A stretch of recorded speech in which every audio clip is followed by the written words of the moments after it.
We're back with more Warhammer World Championship coverage, and back with another series with one of my tournament favorites, SiPa versus VM's Mirovoi. This far on in the tournament, we are in the top 16. All players going to be pretty strong, but SiPa, Alfredino, Berserk, perpetual top 3 players in the land battle conquest scene, so whenever I see one of them versus someone who's not one of them, I am going to bet on them. So I think it is likely SiPa is favored in this matchup, but like I said, anybody who gets this far is not going to be a piece of cake. Norsca versus Greenskins to start off. SiPa taking Throg for regeneration with literally no abilities at all. Then Marauders, Marauder Berserkers for a front line, Norscan Ice Wolves, Norscan Warhounds, Skin Wolves. We do have a Chimera, a couple Marauder Horsemen with throwing axes. The Icehorn Marauders RR, interestingly enough, I'm guessing he just had a little bit of extra money. And we have a Plague of Rust Searing Doom caster. On the other side, for the Greenskins, to start this off from Mirovoi, we have Black Orcs, the regular kind, 3 of them, and then some Goblins and Goblins with spears. Then we do have the Night Goblin War Boss on the ground with his net and Rampage, which he's already used onto the Chimera. Now he's going to net him on the ground to make sure he can't get away. There it is. Some Orc Boarboy Biggins, Ruglins, Armored Orcs, other Savage Orc Armor Boys, and that is about it. Orc Caster with Here We Go and Fists of Gork. Aside from the regular Black Orcs, a very meta build here from the Greenskins, though. Bit of a whoopsie. I can tell his micro is over here trying to catch that Chimera and do well there because Margot's Mangy Marauders just ended up walking the Throg and taking a little bit of damage. They're going to run away, not a big cost, but yeah, it seemed to be really focusing on this Chimera pick. But there is a problem. Greenskin Cav has anti-large and armor piercing in their title, and they are good cavalry. I'm not trying to say they're not, but one thing that they have consistently struggled against is killing big single entities. You can surround like a Star Dragon, reduce its stats to 0 melee defense, and still somehow the Boarboys will do like 1/5 of its HP before it gets out of there. I don't know. They just do not do well against single entities, and we can see that. The Chimera took almost no damage, and a Boarboy died for that. Now, it died to the Skin Wolves and Norscan Ice Wolves. It's not like the Chimera 1v1'd it, but still, it's just something I've noticed that Boarboys really struggle against single entities. They do very well in Cav v Cav fights, like probably this one. Imagine they're getting an Here We Go. There it is. Here We Go buffs their stats up to 59 as they fight the Skin Wolves and Norscan Ice Wolves. Throg hitting them on the backside is going to be a little rough, but if these guys can get a Wa for some immune to psychology, just to keep their leadership a little bit higher, it is falling. I don't see a Wa coming in time. They are going to tear out away from the Chimera. And the Wa's got to be close. Here comes Scroll of Shielding, Plague of Rust Overcast, Wa, and Fists of Gork, all on this one Broken Tusk mob, so a lot of buffs and debuffs for them. But once again, they're fighting a Chimera and Throg. Those single entities really just not going to take that much damage. Nice Searing Doom in from Norsca to Orc Boarboy Biggins as the Skin Wolves are fermented fungi into them. You can just see the difference. Like, this Skin Wolf is getting shredded. Yes, there are archers, sure, but the Skin Wolf is getting shredded. The single entities are completely fine. For the frontline fight, Black Orcs are holding pretty well. There's one that's in a bit of a 3v1 and it's still doing okay. The other 2 are literally full HP.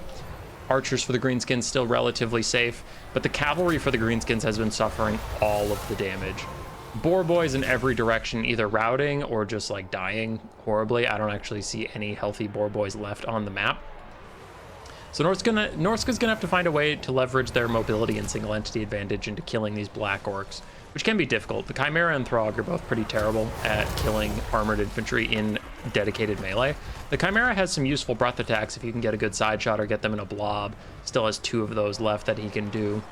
And he has Searing Doom, he has Plague of Rust, so he has ways of debuffing or hurting those Black Orcs, but it's still going to be a little difficult.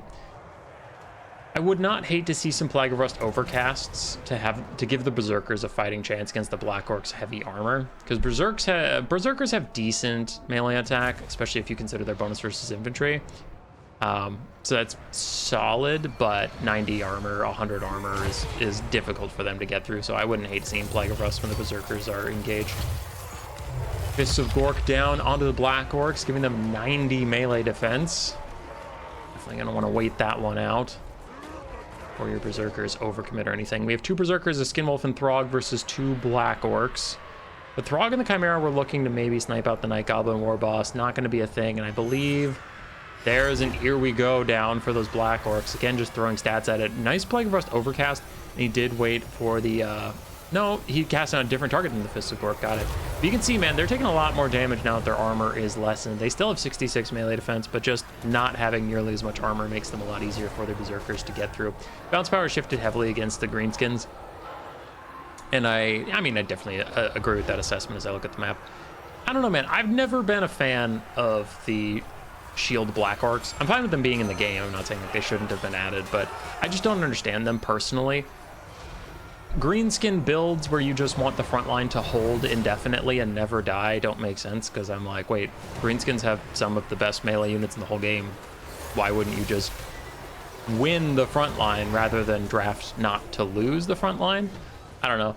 The Black Orc unit type on other rosters would make sense. Like, oh, we have Cathay, where there's a ton of archers and like cannons and iron hail gunners, and we just need to hold so our shooting can kill, or like Skaven, or like Empire. But Greenskins, I never really got it, because I'm like, I mean, they're defending for like 2 or 3 piss-ass archers and maybe some rock lavas. I don't get it. I don't get it. Yeah. There's, I mean, you know, these players got way further than me in this tournament, so clearly they're quite good. Maybe there's something I'm missing. It's just my opinion, but I just haven't really been impressed by regular Black Orcs in Land Battles and Conquest. GG's. Because they held, right? They held until everything else had routed and gone. There were some goblins here and there, and of course the single entities, but like they were still full HP when all the cavalry is dead. But that was kind of my point, is like, all right, we paid 3,000 gold for our center to never die, and it's like neat, but your flanks fell apart, your backline got corrupted, all this crap, all this stuff, and it's like, how much value did the archers get? 600 and 350. That's not bad. I don't think the archers did a bad job. It's just like the Greenskins aren't a faction I think of as it's worth it to protect your backline, you know? It's just kind of not their vibe. Not like you have the avalanche mortars behind you absolutely deleting stuff. Glancing through the values, nothing really standing out too much. Throg and the Chimera both did okay, not incredible, but they did their jobs and they're still very healthy in the late game. Skinwolves did decently well. Berserkers, honestly, did really well. Yeah, GG's. On to game 2. Interesting. SiPa on Kislev versus Wood Elves. I know he hates the Empire with a passion, so it's interesting that he's willing to play Empire but chilly. I actually have a question. This is unlike my Black Orc take, where I think Black Orcs Shield and Axe variant are just not good in the meta personally. I don't understand the Tzeentch. I use understand specifically. A lot of Wood Elf players have been taking Tzeentch, and I haven't hated them. I've just been a little underwhelmed, but I'm wondering what Wood Elf meeting happened where all of the Wood Elf mains decided, yeah, Tzeentch are the shit now. I'm here for it. I think it's cool. I don't think they've been doing badly, but I haven't seen them popping off so much that I'm like, oh yeah, I get it. I understand why Tzeentch are all of a sudden popular, but I don't know. A lot of people playing Tzeentch. I haven't seen 3 Tzeentch in a while, so that's interesting, but okay. Enough stalling for the Wood Elves. We have triple Tzeentch, 2 Weight Watchers, one of which is the Hawkeyes of Drakira, then some Eternal Guard, a Branch Wraith with Melkoths and Earthblood, and then a Glade Lord, the net variant, up in the sky with Arrow of Kurnos and her Prey of Anathrema on a Dragon Mount. So pretty expensive. For SiPa and Kislev, a lot of cavalry in Winged Lancers and Kosovo Dervishes, Tsarina Katerin on her Chariot with Iceman's Kiss and then the Guardian's Call summon. Armored Kossars, Griffin Legion, that's about it. Cav, Armored Frontline. End of list. Weight Watcher's gonna pin cushion a netted down Winged Lancer. Solid target, missile resist reduced by the Prey of Anathrema, as my cat is brushing his head against the microphone, so if you hear something weird, that is Ed's head bipping and bapping around. Don't know why now is a great time for him to get love, but okay. Okay. Tsarina Katerin is fighting the Glade Lord up front. Prey of Anathrema has worn off on those Winged Lancers, and Tzeentch caught some cavalries at Dervishes. No, it's Winged Lancers, so yeah. Winged Lancers getting deleted is a very rough start for Kislev. One by Annette, the other one by Tzeentch. Balance of power is horribly far against Kislev, only 2 minutes into this game, as we have a massive pileup. Really good sandwich in from the Kislevites, and they are trying to use Buyer Blood to stay in this fight for as long as possible, but it just forces the Weight Watchers into melee. You are getting some good damage on the Weight Watchers, but also the Weight Watchers are just not getting any damage out onto you, so it works both ways. Bounce power is coming back for Kislev a little bit. Armored Kossars are starting to get in range, and they're currently just firing their pistols in. I wonder if they're going to keep running forward and try and get into melee, or if they're just going to use their pistols while they can. The Hawkeyes of Jakira briefly looked like they were going to rout, but now they haven't. And some Kislevite rallying cavalry is going to help the Tsarina finish chasing them off. And we do have some Eternal Guard that are also routing with high leadership, so if they are not properly chased off, they will come back. Kislev really has to chase things off the map beautifully if they're going to come back in this game, though, because, like, raw HP values, the Wood Elves are up. I mean, triple Zoats are still left, full health Dragons still left, full health Dryad. So yeah, if you're not going to chase off all the Eternal Guard, then you're just going to get attritioned out over time. Third Zoat re-enters the blob fight as an Arrow of Kronos takes a good chunk of HP off the Tsarina, but things are turning around for Kislev. The balance of power isn't showing it, but honestly, this is getting actually very concerning for the Wood Elves, in my opinion. Both Way Watchers are routing. Oh no, Eternal Guard aren't getting chased off, however. That's pretty bad. I was going to say Zoats are taking a lot of damage from this pistol concave fire, right? We just have SiPa set up a good arc, and he was pushing everybody around, just shooting all these Zoats. But yep, not able to sacrifice any of his cavalry to chase things down. The Hawkeyes of Jakira come back. He is trying to get this Wing Lancers to run down that very healthy Eternal Guard, but it is going to be under fire from the Hawkeyes of Jakira, so it might rout off in its pursuit. Pistols now focusing on to the Glade Lord, who is hovering right in front of them. Earthbloods do exist to heal up, but they're not a regrowth, so they do take a lot of time. Fire Blood is procced on. It looks like some dervishes who are trying to rout off the Way Watchers who have returned, but now those Way Watchers are defended by Zoats. You know, there's only so many cavalry. The cavalry were all doing stuff. It's not like SiPa had any tactical reserves, just AFK doing nothing. But, I mean, hindsight, I do have to say that I'm betting he wished he could have chased down these guys earlier, because now he's losing cavalry to try and re-chase them down. In the distance, the healthy Eternal Guard was successfully beaten to death by these Wing Lancers, who now turn their focus onto the rallying Way Watchers. Flesh to Stone and the Hawkeyes of Jakira. But the Glade Lord lands on the Wing Lancers, is threatening to terror rout them, smoke bomb to slow them down, and there is the terror rout taking them away. Tsarina's trying to take out the Branch Wraith as the Armored Kossars push up, using the last of their pistol shots. Ooh, this is pretty good. Nice pistol volleys onto the Hawkeyes, and they get hit with an Iceman's Kiss just to slow them down so they can't get out of range. That is nice. Really good pistol volleys there from SiPa, because he's running out of mobility assets to chase these guys down, so just shooting them to death is quite nice. Katarin's HP is getting very concerning. She fought that Branch Wraith for a while and really hasn't gotten too much out of it. For the Wood Elves, though, why I said this is a close game and the balance of power wasn't indicating it. I mean, if you look across the field right now, we have a full health Branch Wraith, a full health Zoat, and then like a third health Glade Lord. Everything else is crazy low.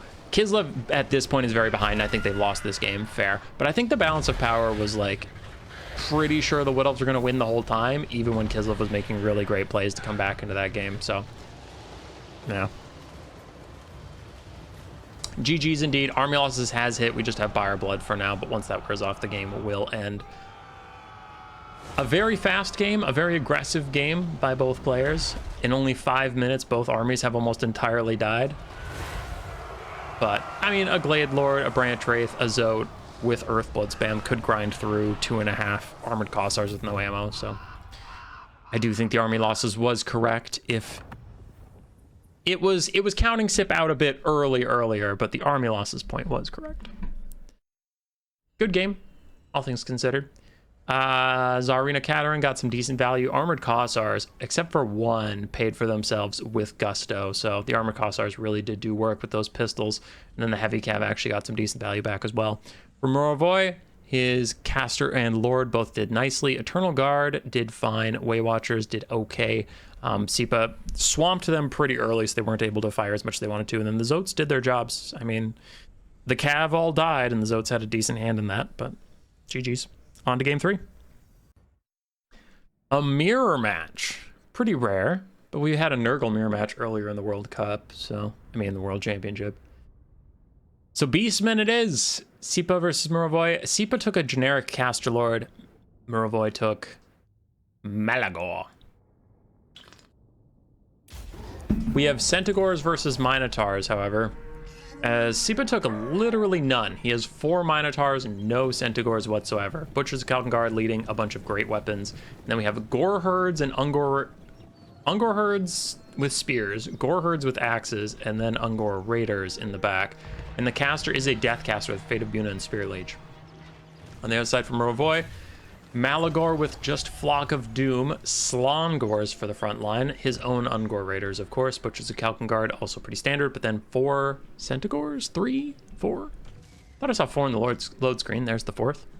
So 4 Centigors versus 3 Minotaurs is the difference, and then the front lines, Slongors versus Goreherds. Otherwise, things are pretty even. And then, of course, a Deathcaster versus Malagor, but for the army composition, archers kind of even out, Ungor Spearman herds kind of even out, Butchers of Kalkengard even out, so it is a different choice in frontline and monstrous assets. I guess you could say speed versus muscle overall, because I mean Slongors are Slanesh-gors, right? So they're fast. You consider them speed, and then Centigors. And on the other side, we have just basic Gore herds, axe in hand, muscles out. Okay, SiPa has taken the point. Mirovoi is going to have to push him off of it. And the Slongors have walked up into range, but they're getting shot with archers. Unshielded 30 armor. They will want to get into melee nice and quickly. Otherwise suffer a lot of damage from those archers for free. On the charge, Slongors take a lot of damage. They deal a lot back as well, but with the Bray Shaman and the Butchers of Kalkengard, it's just too much. Slongors are already going to break.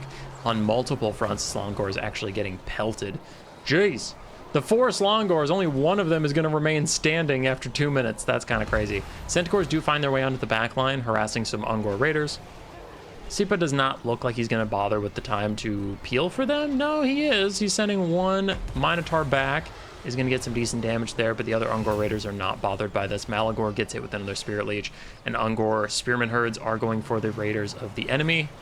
Mirovoi has some reserves he pulls up to keep them off of his archers.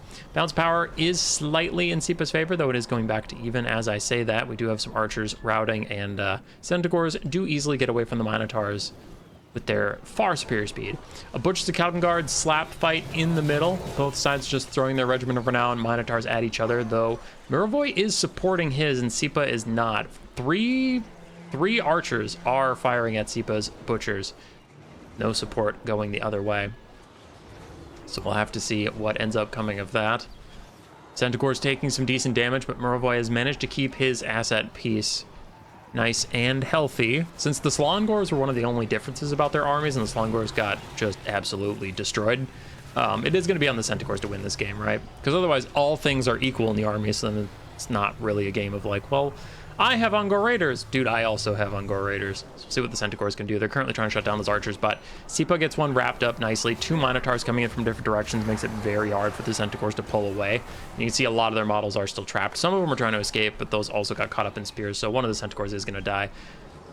SiPa loses his Butchers of Kalkengard. As he sent another Minotaur Great Weapon to support that fight, it is now fighting Centigors and the enemy Butchers, but it again is still just getting pincushioned by 3 archers. So really, Mirovoi's archers have made the difference in this center fight, and SiPa just seems to keep trying to take honorable 1v1s that are not 1v1s in any sense of the word. So yeah, don't love that. The Butchers I get. If you just wanted them to hold the center for a long time while you won on the flanks, I understand that. But throwing the Great Weapon Minotaurs who don't have shields after that, and then they just got shot by archers and absolutely massacred, that felt like a bit of a whoopsie to me.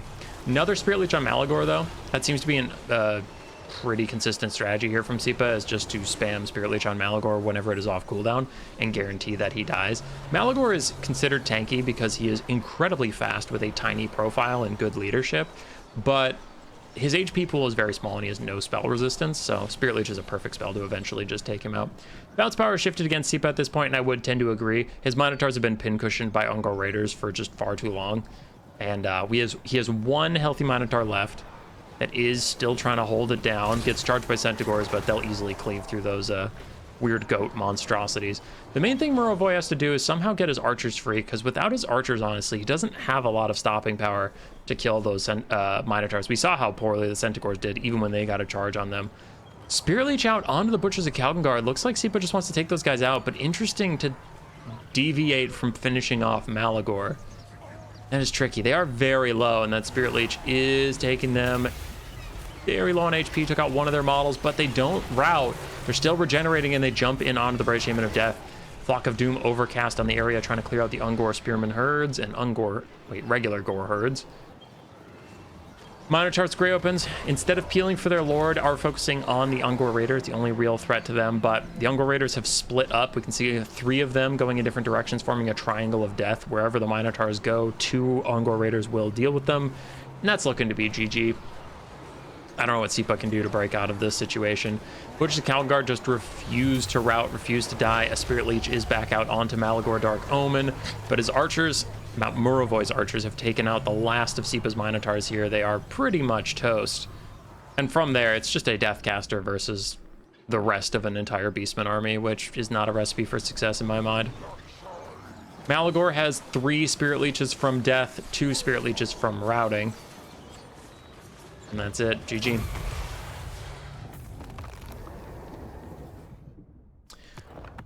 Mirovoi goes up 2-1. SiPa's on the back foot.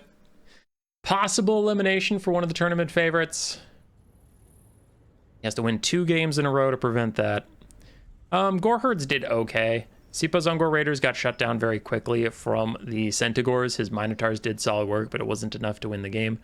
For Mirovoi, Ungor Sprinterherds did okay. Slongor has got a lot of value considering how much damage they took and how quickly they took it. But his archers got considerably more value, and that definitely played out over the course of the game. The Centaurs got fine value. They didn't do bad, but it was mostly about shutting down SiPa's archers. So SiPa's archers' low value was from the Centaurs harassing them, while these Ungor Raiders got to stand and fire, and we saw that value over time. Both Butch's Calguard did okay. SiPa's got less value, but it was more used as a blocker, where Mirovoi used his as damage. So, of course, the one that's being used for damage is going to get more damage.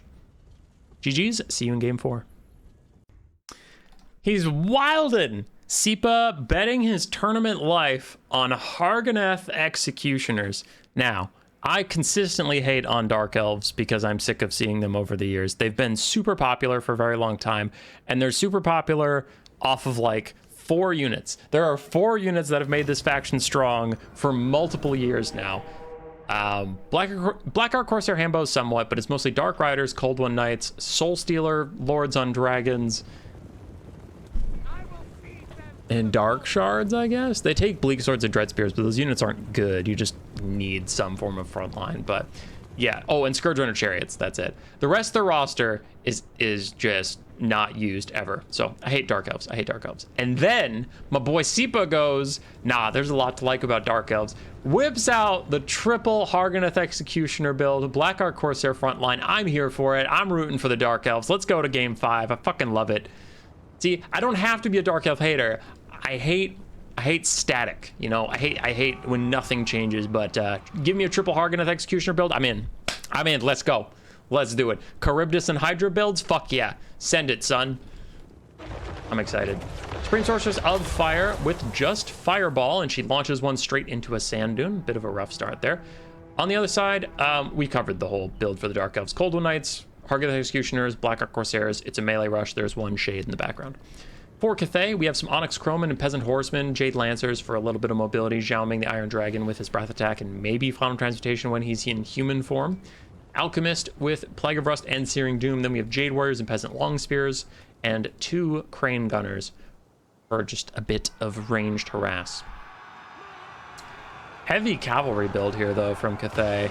A lot of Horsemen, Crowmen, and Jade Lancers. Crowmen I kind of consider cavalry pseudo. I mean, they're flying, but they do significant damage and they're more mobile, so whatever. Point is, it's a heavily mobile build.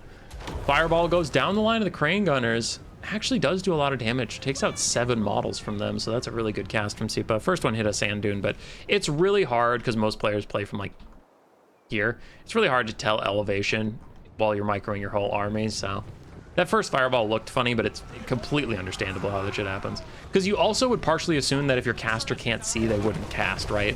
There's so many times where I'm sure all of us have tried to use a spell and our caster's like, I can't see. So they just sit there obstructed forever. So it can be kind of funny when you're like, hey, when you can see something, cast a fireball. And they're like, got it, boss. Blam, into a wall. And you're like, well, hey, dipshit, if there was a wall there, then don't cast. Oh, that's funny. All right. Lines are trying to get in there. Crane Gunner's currently picking off the Harganeth Executioners. One of them is down to half HP, which is pretty rough, but the other 2 are very healthy, and they're close to getting involved. One thing I am a little concerned about is Argonath Executioners might have a tough time if this comes down to just Zhao Ming and then a bunch of cavalry running around. But they'll do well against the Jade Warriors. You know, they'll pick that off. Zhao Ming's trying to harass the Black Ark Corsairs. Crane Gunners have successfully pretty much killed an entire Argonath Executioner before the lines hit, but now we're in it. The other two are going to get there, and the Crane Gunners are going to have a much harder time seeing them now. You can see they immediately try and do that, but you're going to see the red crossbows. They're obstructed. They can't see shit. Down over a dune and over their own troops. They cannot see. Those Argonath Executioners do get to fight at long last. They've already almost killed a Jade Warrior. And the Cold One Knights are trying to get into good fights. They need to be careful with their HP, since they're the only things that can stop the Grand Cathay mobility from running around. Shades are protected by Dark Riders and the caster from the Onyx Crowman. And now another fireball goes down the line. Thought I saw her trying to... She's still trying to cast it, so it either hit a wall already or she got canceled, but whatever. Even the wounded Argonath Executioner is actually still tearing through that front line. I already got 400 value, considering how damaged it is. That's rather impressive.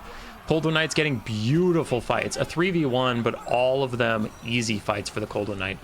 Nice Plague of Rust Overcast from the Cathay caster to try and make it easy for the Jade Lancers and Peasant Horsemen to get some damage back, but Cold One Knights just want to avoid the Peasants, let the Argonath Executioners deal with that, and they just need to fight Cav. But when they're fighting the Cathay Cav, it's not fair at all. Cathay Cav, worse stats, no anti-large, no armor piercing versus the Cold One Knights. It's just not a contest. Argonath Executioners piercing through that back line, just unstoppable. The two that were not shot by the Crane Gunners are still full HP, and each of them has killed a Jade Warrior. One of them is working on a Peasant's Long Spear. The other one is marching towards the Crane Gunners, only stopped by Jade Lancers sacrificing their lives. So these Argonath Executioners are blenders, just tearing through Cathay now that they got themselves an honest melee fight. Jade Lancers are falling back, whether from cowardice or repositioning. Either way, their bodies are no longer available to keep the Crane Gunners safe, who are going to just march their way away. But these are Elven infantry we're talking about. They're not as fast as many people say they should be, but they're still faster than these Crane Gunners are. So the Crane Gunners not able to outrun the Black Ark Corsairs and the Cold One Knights that are on their heels. Zhao Ming taking a lot of damage. He does get his heal, which is the only thing that keeps Cathay in this game balance of power-wise, but it will not save them for long. This game is over. And SiPa handled that charge beautifully. With a build I would not consider meta. Clearly it was strong. I'm not trying to say it was a bad build or a meme build. It's just factually, you cannot say you expected triple Argonath Executioner here. And he made him look very good. So I love it. I'm so happy to see just not the same copy-paste Dark Elf builds actually performing really well. Because I think I could like this faction a lot. It's just I get sick of seeing the same build over and over again. So I'm here for it. That was great. Good job, Argonath Executioners. Absolutely slaughtered that Cathay front line. 300 kills between these two. And they did it in record time. Like, oh, it took them longer to get to the Cathay front line than it did for them to end the game.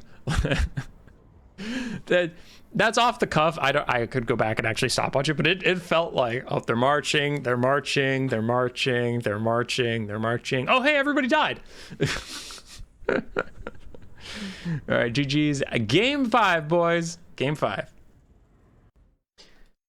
SiPa just won our faction war on Tzeentch. Game 5, pulls out Tzeentch.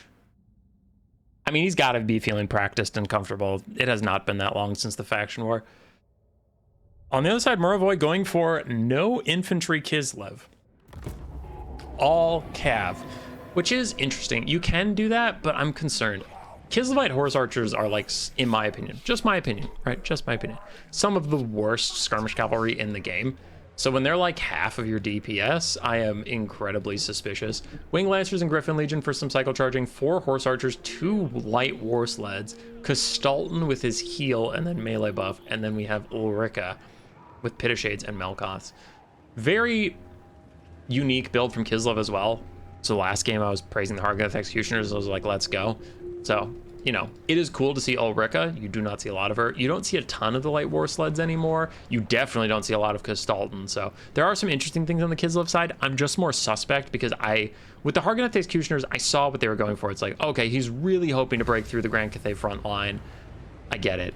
Horse archers, like, I tried to take them. I actually played Kislev versus Tzeentch in the faction war against SiPa. I was filling in for somebody. I'm not a good Kislev player, but I had horse archers, and Zarthoriel was on the ground, and I had 4 horse archers shooting him for what felt like 30 or 40 seconds. I barely broke through his barriers. I was like, never mind, this unit's dog shit. Oh my god.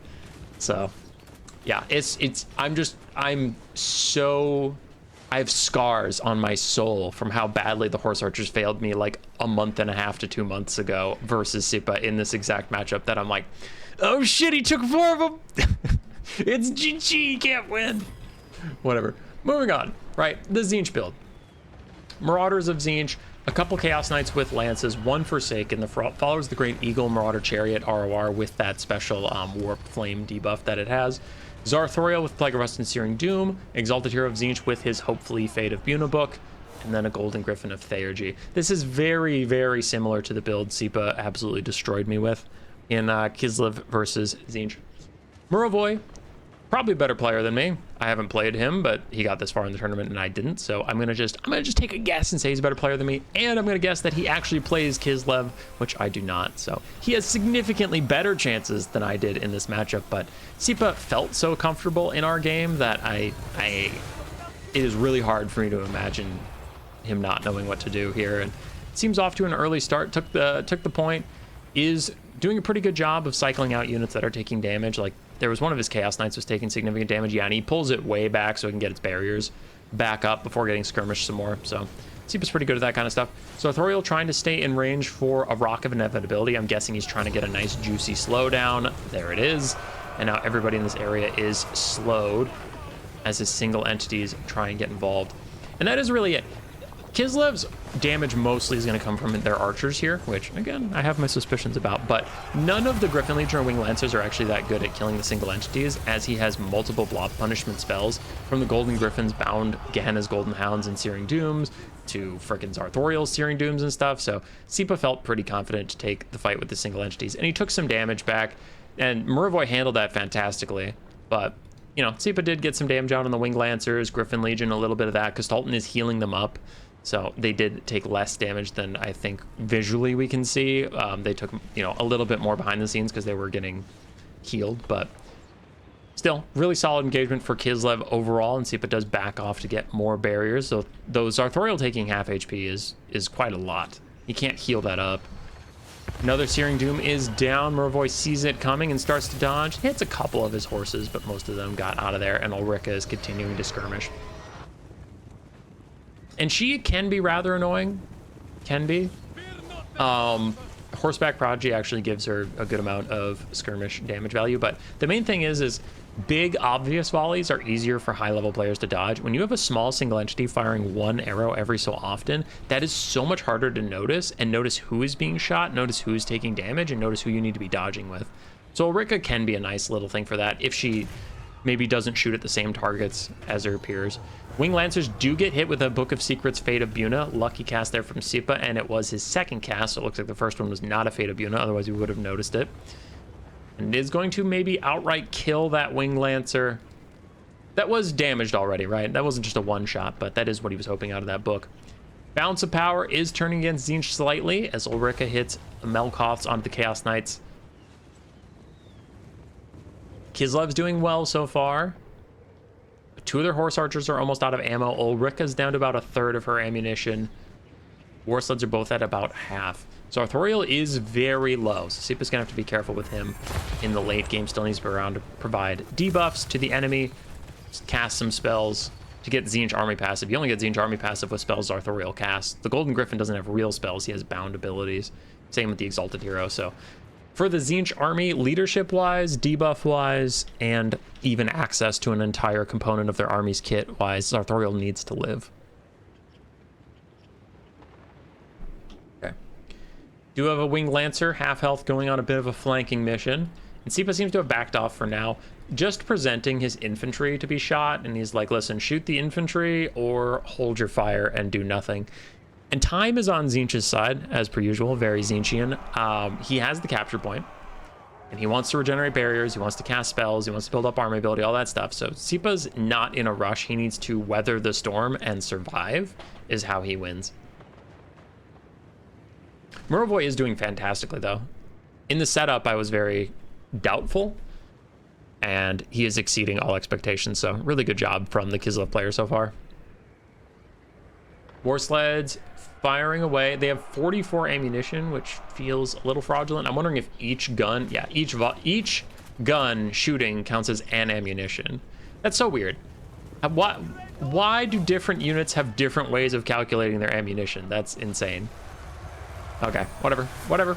Light war sleds and the rest moving back. Golden Griffin is engaged in a fight. We have Griffin Legion getting healed up by Costalton. They dodged the Searing Doom by dodging into the Golden Griffin and away out the back. And Mirovoi's trying to take the capture point from behind Tzeentch. And Tzeentch may have overextended a little bit. Their infantry are very far away from the point, and they're worried about turning their backs on the enemy, because then they'll take free charges when they're unbraced. Marauders currently getting run down by chariots, and none of the mass, the Chaos Knights, the Golden Griffins, Arthurial, no one was around to punish the chariots, so Mirovoi seeing a chance and just going in there, cycle charging a bit, is pretty solid. Tzeentch comes back to the main capture point. Does he have any slows? He has Arthurial's Rock of Inevitability, but he can't quite get in range for it, so I think these heavy cav for Kislev are going to get away. Meanwhile, the Exalted Hero pushes off the light war sleds, pushes off the wing lancers, and he has full barriers, full HP, so you can take a couple volleys from the light war sleds, and then you're probably going to see SiPa back him off and get him to regenerate nicely again. Another Melkots, this one overcast onto the Chaos Knights that are super wounded, 31 models still on them, so a lot of potential damage when they end up in a fight, but they will die super quickly once they get that fight. They're just so low on HP per model. Infantry beating a measured retreat back towards the point, and the Exalted Hero is countercharging the mass whenever they jump in. And Forsaken are great for fighting cavalry in prolonged melee. High armor, high weapon strength, high mass can do a lot of work on even armored cavalry, honestly. Golden Griffin diving in onto the Griffin Legion. Ulrika still firing away, has 10 ammunition left, and she is almost entirely focused on Zarthoriel, seems to be mostly what she's shooting. Rock of Inevitability and an undercasted Plague of Rust is down on the Griffin Legion, trying to just get them into melee with the Chaos Knights of Tzeentch. Really good damage from Zarthoriel on the charge there, and the Chaos Knights are starting to catch up a little bit. The Golden Griffin is as well, but Zarthoriel needs to be careful. Down to 2,400 HP. No barriers left on him as Ulrika and the Skirmish Cav continue to light him up. And Mirovoi once again goes for that capture point. Only 3 minutes left before SiPa would win by default. But SiPa's not pulling back. He's not trying to defend the point capture at all. I think his calculation here is... We have a Searing Doom onto a Cav piece. Very nice cast onto some Wing Lancers. I had their health up on the left side. We couldn't see it behind the banners, but SiPa's strategy here is you have to take the point from me. You are running out of time. So I'm going to take 100% of my force and fight 100% of your force minus X. And X is currently the Lord, Hero Caster, and a full health Horse Archer, and a half health Winged Lancer. So one army is engaging without all of those forces, and SiPa's army is just getting a great engagement. Beautiful stuff. Really good way of utilizing map pressure. Just love it. Do have another Melkoth's Overcast coming in. Those Overcasts so far have been pretty lucky not to damage Ulrika significantly. We've seen some games this tournament where casters have like killed themselves from overcasting. So pretty lucky there, but I will say every Melkoth that is Overcast is extra Winds of Magic being used, so Ulrika is really having to tax her Wind of Magic pool to keep getting that extra range. So that can be a bit rough. Balance power is in Tzeentch's favor for the first time in a while, as Wing Lancers get hit with the Plague of Rust. Other Wing Lancers charge back in, but they're fighting an Exalted Hero and a lot of infantry. The infantry aren't going to kill them with armor piercing or anti-large or anything, but just there's a lot of infantry there, and you only have 26 melee defense, so eventually that damage will stick. Kislevite Horse Archers, some of them still have a decent amount of ammo. The other ones are running low. Light War Sleds down to about a volley apiece. And Ulrika's still firing away, but Zarthoriel stands, and as long as he stands, technically, none of that damage matters. As long as he has 1 HP and is not crumbling, technically, none of that damage has mattered yet. Horse Archers moving over to maybe poke at Zarthoriel. Probably want to keep his barriers down, so Ulrika can get some good shots at him, but Ulrika's being forced away by the Golden Griffin and the rest of the Tzeentchian army. Zarthoriel not dodging just yet, so we took tiny amounts of poke, but you can see exactly why I lost my faction war game. Those Horse Archers are doing just garbage. Just fucking garbage. You've used all your ammunition, and most of you haven't even paid for yourselves. I hate it. I hate them. They're the worst. They're the worst skirmish cavalry in the whole game. They're utter dog shit. Griffin Legion's getting murdered in this blob fight by our blood. Keeps them in the fight for a bit. They are trying to pull back, but I wonder if it's almost better to just suicide them at this point, because are they too low? Are they even going to come back and do anything with this retreat, or are they just going to rout as soon as our blood wears off? So maybe just stick them in the fight, to be honest. Horse archers firing away with their tens of damage. Oh boy, oh golly gee, I saw a whole volley get like 11 damage value there. That's crazy. At least you're shooting at something cheap like the Golden Griffin of Tzeentch, and you still can't do any damage, you useless fucks. I hate them. The Kislev skirmish cav have, as I said at the start, they've burned a hole in my soul. They've scarred the very flesh with which I reside on this mortal plane, and I will never forgive them for the horrors they've inflicted upon my psyche. And it appears they're about to lose Mirovoi this game. They're about to lose Mirovoi this whole tournament. They're gonna kick him to the dirt, and he'll never forgive them either. Just add one more to the Horse Archer Haters Club. The other horse archers come in. Oh boy, 600 damage value after we used all of our fucking ammunition. Oh, we're so good. Oh, we're so good. I hate them. I hate them. Tors battle him out to help the horse archers get a little bit of extra damage value. Bounce power shifts further and further in Tzeentch's favor.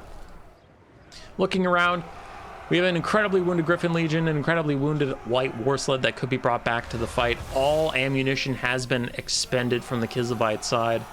We still have a full health, 2 full health horse archers that are just gonna have to be light cav, and a wing lancer getting hit with yet another plague of rust. The warp flame from the chariots also reducing their armor. Rock of inevitability lowering their speed as they try and flee and get away. Do have chariots and the double birds to chase them down. There's no chaos knights left, and in comes a bolt of change onto Gestalten. A little bit of poke damage, it's fine. He still has 2 uses of Suliak's Lullaby, which... What? Neither of those weren't used on the light war sleds? Those weren't used on Wing Lancers or Griffin Legion? That feels like a mistake, to have 2 charges of that heal left this late into the game. That doesn't feel right, because now what are you going to heal? Yourself and Ulrika is fine, but not great. And then Horse Archers with no ammo are getting the heal? A super dead Wing Lancer is getting the heal? I don't know. Those had to be popped earlier. Ulrika is an okay combatant. Gestalten is an okay combatant, but I honestly think the Golden Griffin and the Exalted Hero are going to be able to body them. Exalted Hero is mostly a melee hero. Again, most people take him for that Book of Secrets, but he is solid. High armor, decent armor piercing. His melee attack's pretty low, but he is exhausted, so he's getting -12 right now. And SiPa has retaken the point. Now he's just going to sit in camp. I wonder if he's going to try and get stats back, or if he's going to keep using his Exalted Hero for his speed, but I wouldn't hate for him to just sit the Exalted Hero in the infantry and let him rest for a hot second. Golden Griffin's going to do a little bit of charging, just wants to abuse his barriers before getting back. You can see he still has a little bit of barriers as he is going to get into his troops. And throws out a golden Gehenna's Golden Hounds for a little bit of poke damage, but he really wanted to do that away from his troops so that RNG doesn't totally screw them. It does totally screw them though, as it goes straight for his own troops. Barely even attacked Kislev, mostly just went after his own guys. A Searing Doom is out, and he's trying to use them to zone. I think he's maybe being a little too aggressive with his spells, but he is trying to use them to zone away the support of Kislev, just to give him himself more time on the capture point and to get some free damage on Gestalten, it seems. Towards Battle Hymn is out. Are you still holding those 2 Suliak's Lullabies? He has 1 left. Okay, so we did use 1 at one point. Golden Griffin takes a lot of damage all of a sudden, though. A lot of damage. Rock of Inevitability is down. It hits almost the entire Kislevite army, except for that Griffin Legion that has returned just now. Light war sleds trying to get in there, taking a bit of damage. Horse archers charging in and out, still very healthy. Gestalten and Ulrika are quite healthy, and the Tzeentchian forces are starting to break a little bit. We have a couple units routing here and there. The Golden Griffin, like we said, went from full health to roughly a third in a staggeringly short amount of time, as Kislev is desperately trying to break this capture point. 1 minute left on the clock before Tzeentch just wins, and there is a Searing Doom onto some horse archers that are now more dedicated to the melee, so less likely to dodge. Horse archers capable of chasing anything that routes, but they just don't have the time to do it. This game doesn't have much time left in it. It only has 50 seconds. There's no way Kislev captures this point from under Tzeentch. It's like Kislev needs to army loss Tzeentch. Tzeentch needs to hold the point and survive. Another bolt of change damages Gestalten, but Gestalten and Ulrika bounce out, and they want to catch this Golden Griffin without support and on the ground. It goes down to 5 leadership for just a second, then it's back up in the 20, so it is okay. Tzeentch is routing in all directions except for that Forsaken. Since the start of the game, this has been SiPa's anchor. The strong, high weapon strength, high armor, anti-cavalry infantry tool. When the cavalry charges in, the Forsaken are there to catch it, and they're still here. When all the marauders have fled, when the chariots are almost dead, Sartorial's almost dead, the Golden Griffin's almost dead, you have a at one point healthy Forsaken that is just attritioning out, but it just needs to hold for 5, 4, 3, 2, and 1.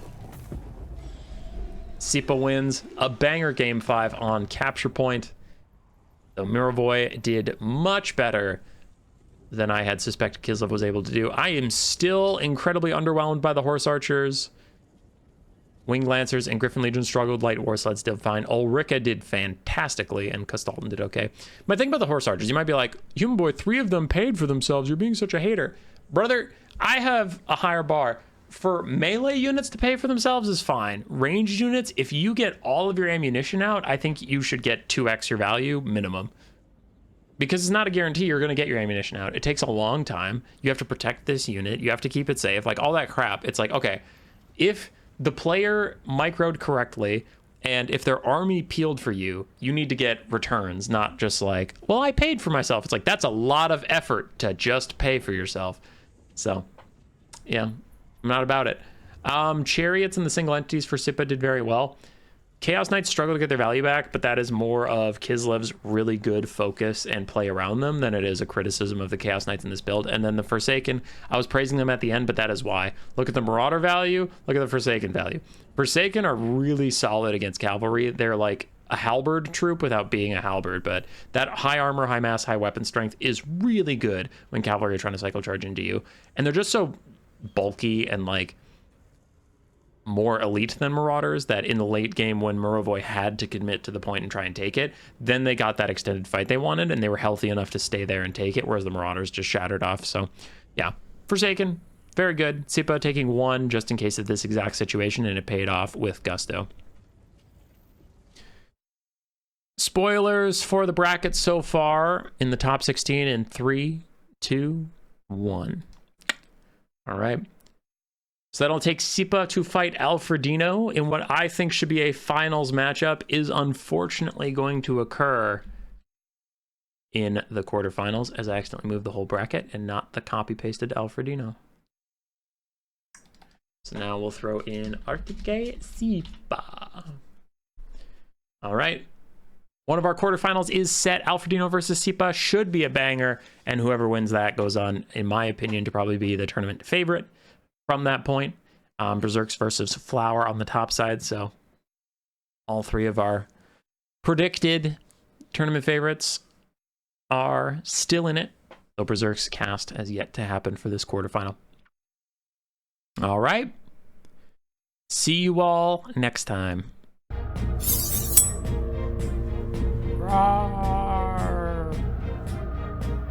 Subscribe, yes, yes.